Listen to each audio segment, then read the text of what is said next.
Alamin wa bihi nasta'in ala umuri dunya waddin. Wassalatu wassalamu ala asyrafil anbiya'i wal mursalin wa ala alihi wa sahbihi ajma'in, amma ba'd. Bapak Ibu kaum muslimin jamaah subuh Masjid Syuhada rahimakumullah. Alhamdulillah, baru beberapa saat kita selesai melaksanakan sholat subuh secara berjamaah.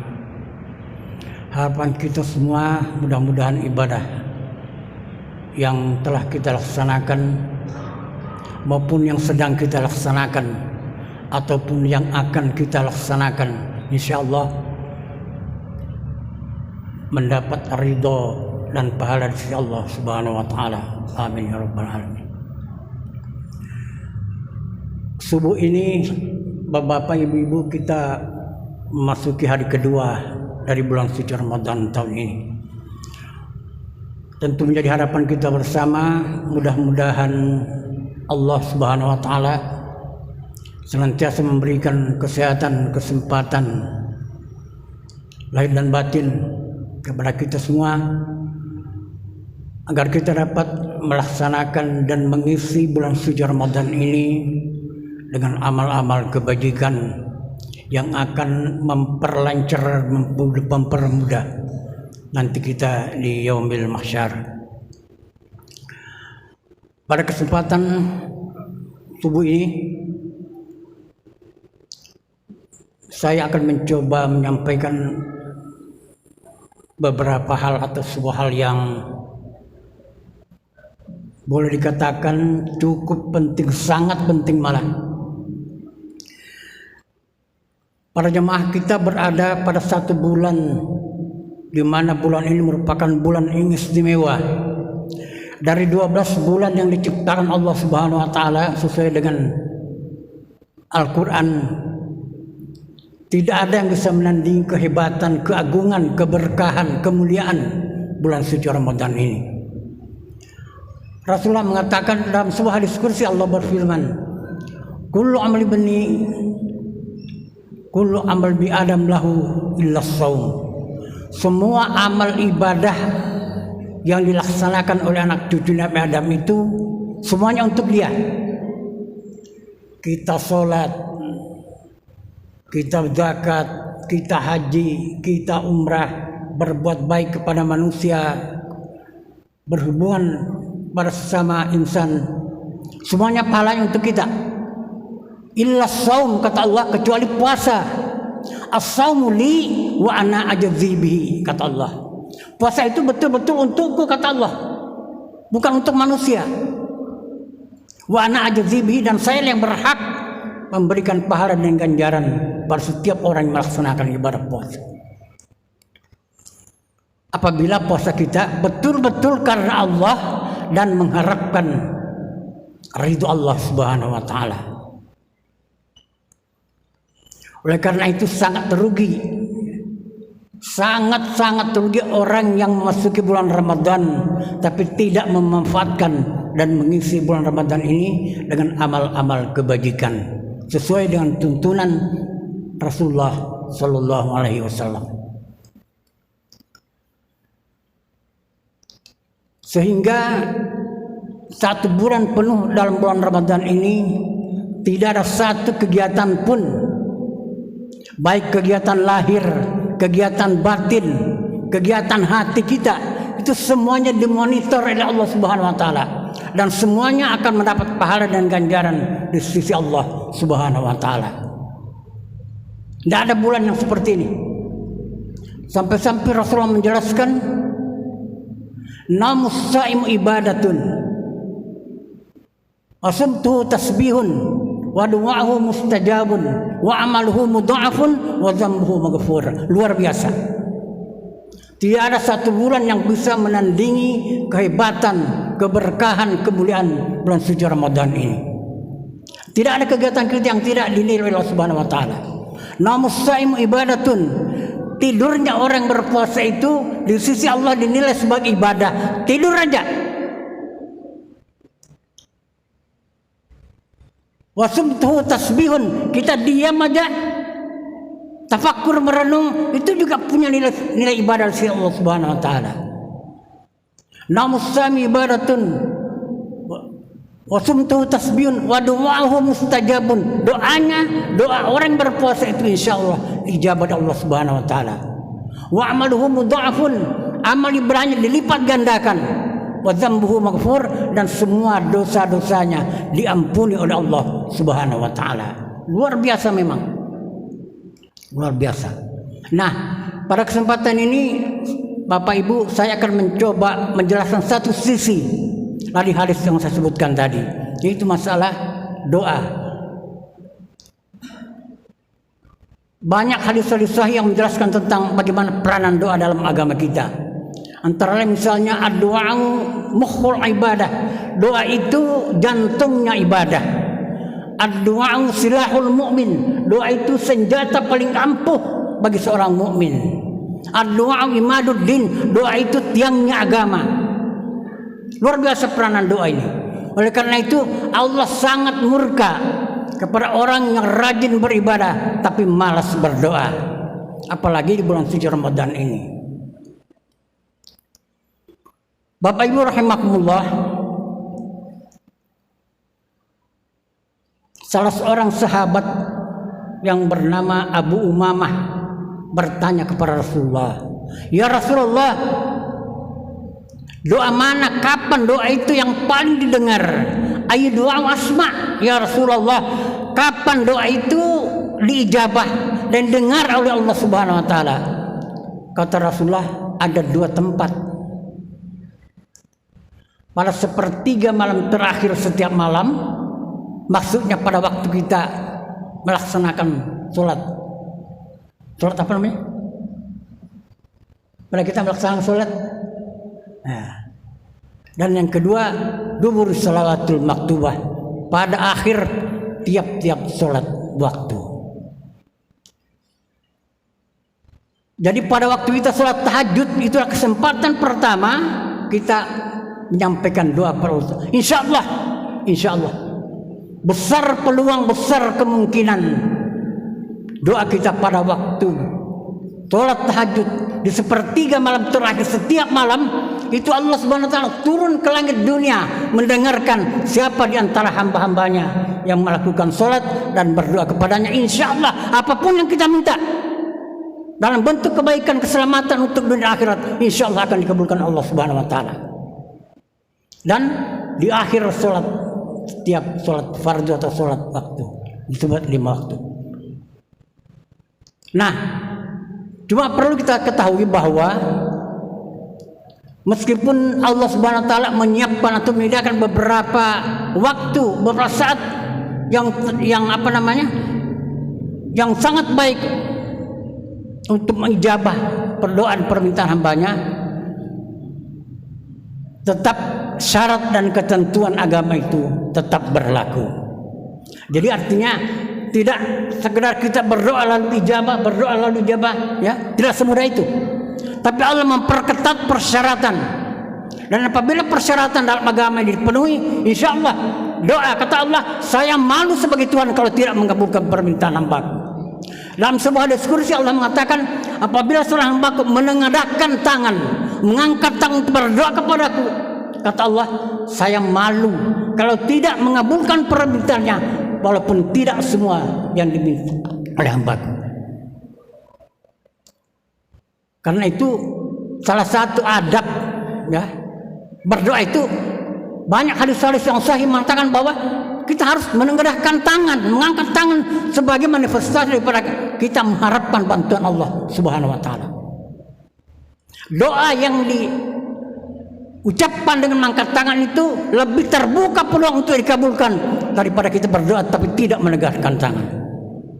Kita kembali misalnya peristiwa 1400 tahun yang lampau, di saat Nabi menghadapi perang pertama dalam Islam, perang Badar. Begitu besarnya pengharapan Allah Rasulullah SAW kepada Allah, sehingga Rasulullah kalau berdoa itu ini tidak berdoa seperti ini, Pak, tapi dalam hadis dikatakan dirapatkan kedua jari-jarinya. Ada hadis mengatakan menggabungkan tangannya. Jadi tidak berdoa seperti ini kayak orang mau terbang, ya. Tapi dirapatkan tangan dan sejajar dengan dada.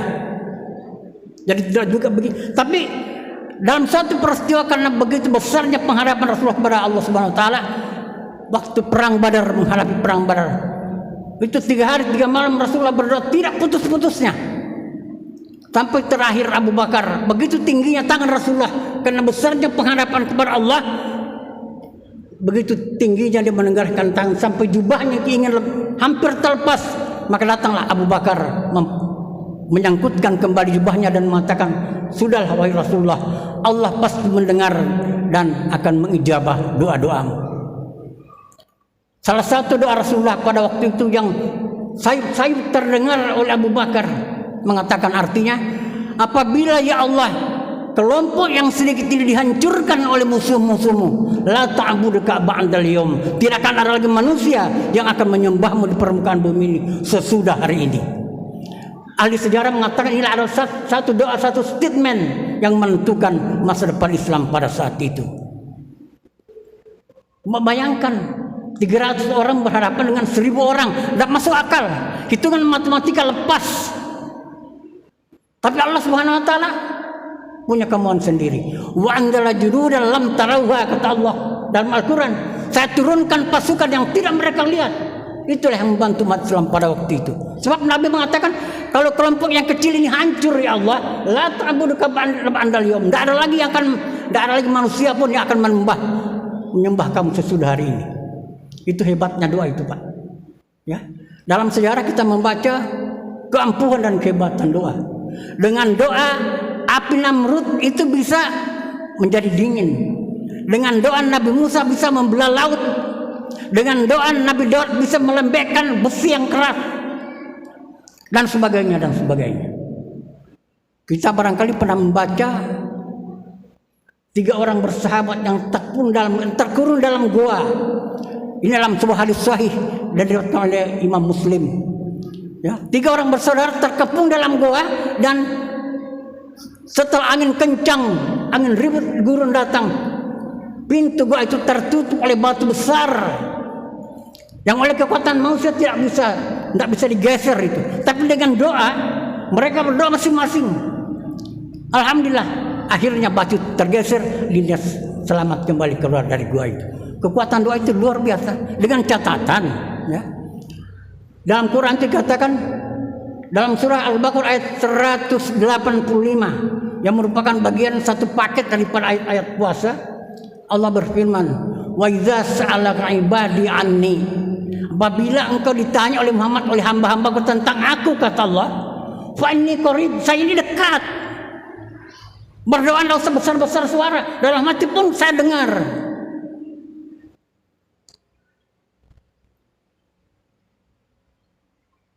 Allah akan menjawab semua doa-doa, semua keluhan-keluhan disampaikan oleh hambanya kepada Allah.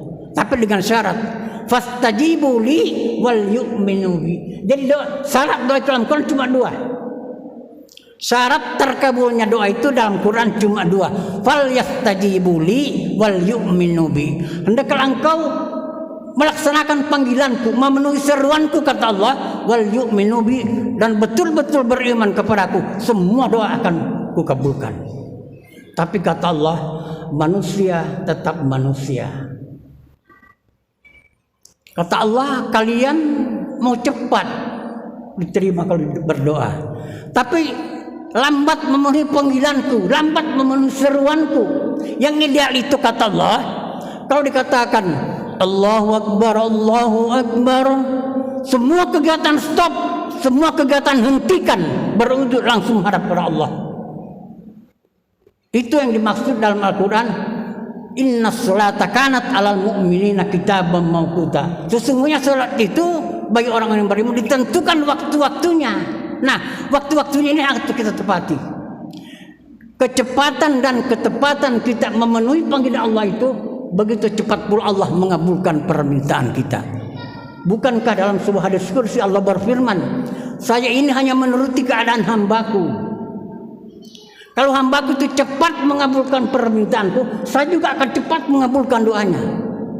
Tapi kalau hamba memperlambat, menanti-nanti, nanti aja ini tanggung.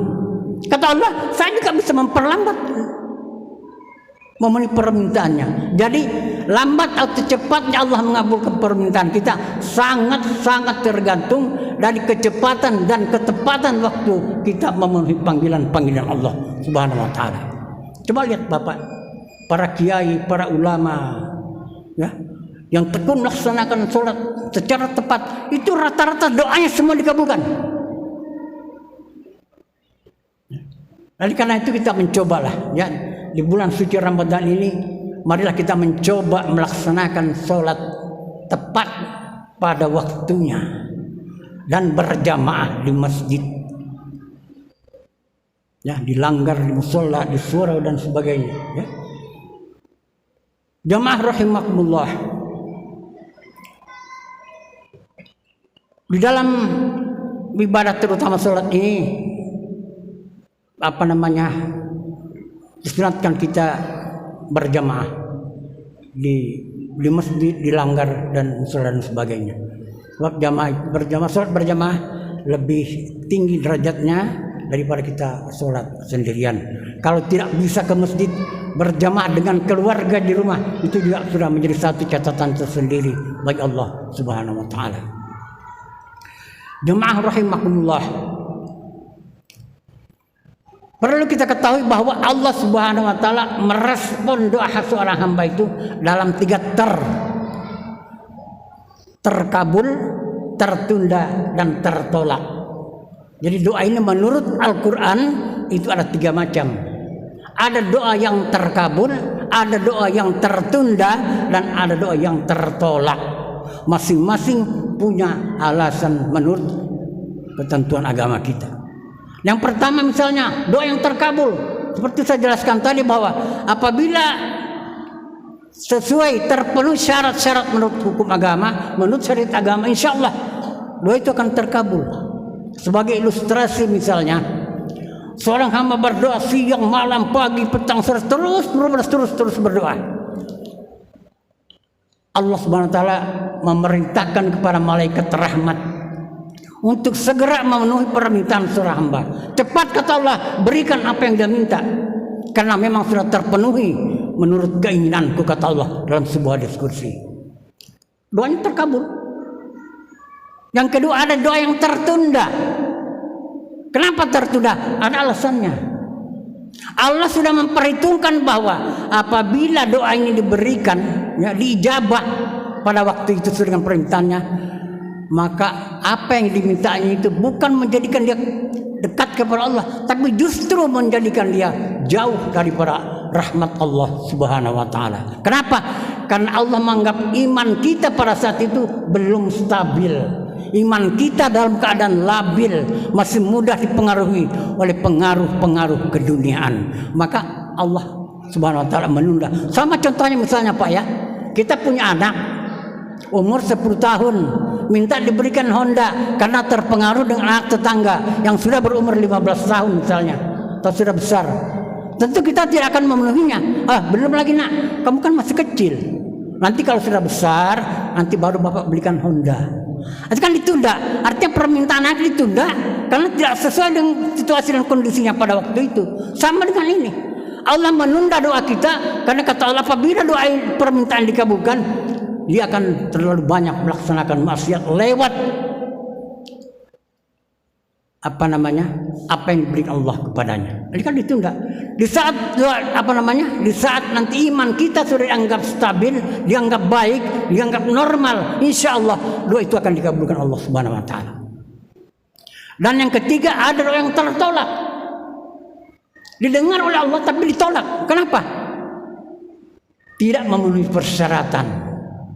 Ada sebuah hadis yang dijelaskan oleh Imam Muslim mengatakan bahwa ada seorang laki-laki yang berdoa terus-menerus berdoa, siang malam, berminggu-minggu, berbulan-bulan, bahkan bertahun-tahun berdoa, tapi tidak dikabulkan oleh Allah. Malaikat bertanya, ya Allah, kenapa si fulan ini tidak kau kabulkan permintaannya, padahal dia juga siang malam, berbulan-bulan, bertahun-tahun berdoa. Kata Allah Subhanahu wa taala, laki-laki itu tidak menyadari Saya dengar doanya kata Allah, saya dengar. Cuma katanya apa? Wa mat'amuhu haramun, wa mashrabuhu haramun, wa malbasuhu haramun, wa ghudhiya bil haram, fa anna yustajabu biha. Laki-laki tidak menyadari bahwa semua makanannya terdiri pada makanan yang haram, minumannya minuman yang haram, pakaiannya wa malbasuhu haram, pakaiannya juga pakaian yang haram, wa ghudhiya bil haram, sejak kecil dia dimakani dan minum oleh keluarganya dengan hal-hal atau barang-barang yang haram. Fa anna yustajabu lahu, kata Allah. Bagaimana saya bisa mengabulkan permintaannya? Jadi ternyata para jemaah, masalah hal dan makanan, minuman, pakaian yang halal dan haram sangat-sangat menentukan terkabul atau tidaknya doa kita. Rasulullah menjelaskan, kullu jasadin nabata min haramin fannaru alabi. Setiap badan yang tumbuh yang besar dengan barang yang haram, maka api nerakalah yang pantas baginya. Oleh karena itu saya teringat, Pak, maaf nih, dengan pesan orang tua saya almarhum. Ya, saya sering menyampaikan di mimbar ini. Ilmu yang baik itu harus diulang-ulang. Kata orang tua saya,